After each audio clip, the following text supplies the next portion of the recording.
A simple pendulum is being used to determine the value of gravitational acceleration at certain pace.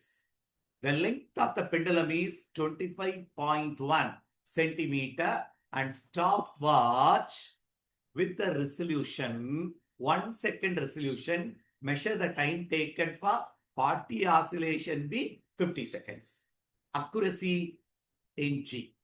வேற ஒன்றும் இல்லை, accuracy in G னா percentage error of acceleration due to gravity. உனக்கு formula தெரியும், T equal to 5 root of L by G. Squaring both side போட்டு G வெளியெடு. G நீ வெளியெடுத்தேன்னா 4 pi squared into L squared by L by T squared. இப்போ percentage error தான் போட போறோம். del G by G இதான் நம்ம கண்டுபிடிக்கணும். into 100 should be equal to 4 pi squared constant L del L by L into 100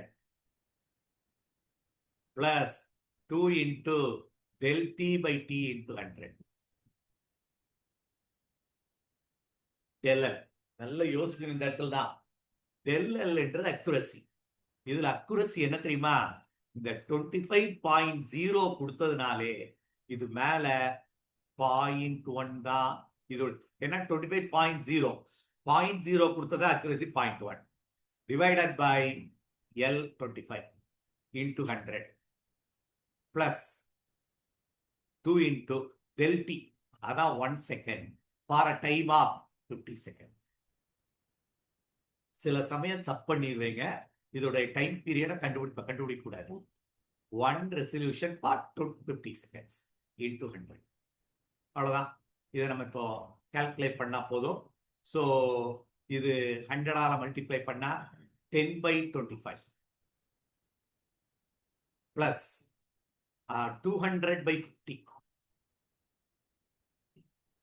Okay, which is 10 by 25 வந்து 100 by 25 போட்டேன்னா 4, இது 0.4 plus 20 by 200 by 50 is 4.